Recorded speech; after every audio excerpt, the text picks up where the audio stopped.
Hi guys, ನಮಸ್ಕಾರ. ನಾನು ನಿಮ್ಮ ಪ್ರೀತಿಯ ಕಾವ್ಯ. ಇವತ್ತಿನ ದಿನ 13ನೇ ತಾರೀಕು ಜೂನ್ ಆಗಿರುತ್ತೆ. ಅವತ್ತಿನ ದಿನದ್ದು ಮಿನಿ ವ್ಲಾಗ್ ಇದು.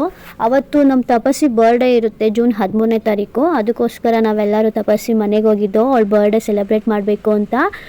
ನಾನು ಅವ್ರ ಮನೆಗೆ ಹೋಗ್ತಾ ಇದ್ದಂಗೆ ದೇವಸ್ಥಾನಕ್ಕೆ ಹೋಗೋಣ ಬಾರಾದಕ್ಕ ಅಂತ ಕರಿತಾ ಇದ್ಲು. ಸರಿ ಅಂದ್ಬಿಟ್ಟು ದೇವಸ್ಥಾನಕ್ಕೆ ಹೋಗಿದ್ದೋ.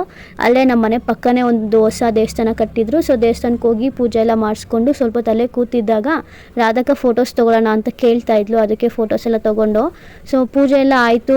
ಫೋಟೋಸ್ ಎಲ್ಲ ತೊಗೊಂಡು ಆದಮೇಲೆ ಮನೆಗೆ ಬಂದು ಅವ್ರ ಅಮ್ಮ ಇದ್ದವರು ಅವಳಿಗೆ ಹೊಸ ಬಟ್ಟೆ ಬರ್ಡೇ ಡ್ರೆಸ್ ಎಲ್ಲ ಹಾಕ್ಬಿಟ್ಟು ಚೆನ್ನಾಗಿ ರೆಡಿ ಮಾಡಿದ್ರು. ಅಷ್ಟೊತ್ತು ನಮ್ಮ ಮಾಮ ಕೇಕ್ ಎಲ್ಲ ತೊಗೊಂಡು ಬರೋಕ್ಕೆ ಹೋಗಿದ್ರೆಲ್ಲ ಬಂದರು.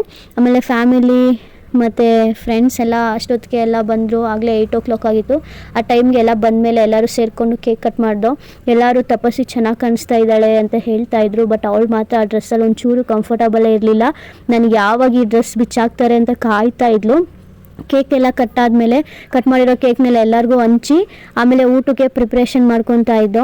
ಸೊ ಎಲ್ಲರೂ ಅವಳ ಜೊತೆಗೆ ಕೇಕ್ ಕಟ್ ಮಾಡಾದ್ಮೇಲೆ ಫೋಟೋಸ್ ಎಲ್ಲ ತೊಗೊತಾ ಇದ್ರು. ನಾವು ಅಲ್ಲೇ ಸೈಡಲ್ಲಿ ಕೂತ್ಕೊಂಡು ಎಲ್ಲರಿಗೂ ಕೇಕ್ನೆಲ್ಲ ಇಶ್ಯೂ ಮಾಡ್ತಾಯಿದ್ದೋ. ಅದಾದಮೇಲೆ ನೆಕ್ಸ್ಟು ಊಟಕ್ಕೆ ರೆಡಿ ಮಾಡಬೇಕಲ್ವಾ. ಸೊ ಕೇಕ್ ಎಲ್ಲ ತಿಂದಿದ್ದಾಯಿತು. ಎಲ್ಲ ಸುಮ್ಮನೆ ಕೂತ್ಕೊಂಡು ಹಂಗೆ ಚಿಟ್ ಚಾಟ್ ಮಾಡ್ತಾಯಿದ್ರು, ಮಾತಾಡ್ಕೊಂಡು ಕೂತಿದ್ರು.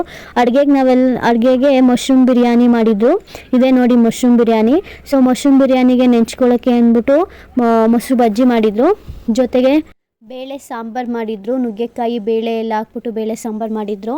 ಇಲ್ಲಿ ನಮ್ಮ ಚಿಕ್ಕಿ ಬಿಸಿ ಬಿಸಿ ಬೋಂಡ ಹಾಕ್ತಾಯಿದ್ರು ಊಟಕ್ಕೆ ನೆಂಚ್ಕೊಳ್ಳೋಕ್ಕೆ ಅಂದ್ಬಿಟ್ಟು. ಜೊತೆಗೆ ಕಾಯಿ ಒಬ್ಬಟ್ಟು ಮಾಡಿದರು. ತುಪ್ಪ ತೊಗೊಂಡು ಬಂದಿದ್ದರು ಅಂಗಡಿಯಿಂದ. ಹೀಗೆ ಇವತ್ತಿನ ಮಿನಿ ವ್ಲಾಗ್ ಎಂಡ್ ಆಗ್ತಿದೆ. ಸೊ ಎಲ್ಲರಿಗೂ ಈ ವಿಡಿಯೋ ಇಷ್ಟ ಆದರೆ ಲೈಕ್ ಮಾಡಿ, ಶೇರ್ ಮಾಡಿ, ಕಮೆಂಟ್ ಮಾಡಿ ಆ್ಯಂಡ್ ಮರಿದಂಗೆ ಸಬ್ಸ್ಕ್ರೈಬ್ ಮಾಡಿ. Thank you for watching.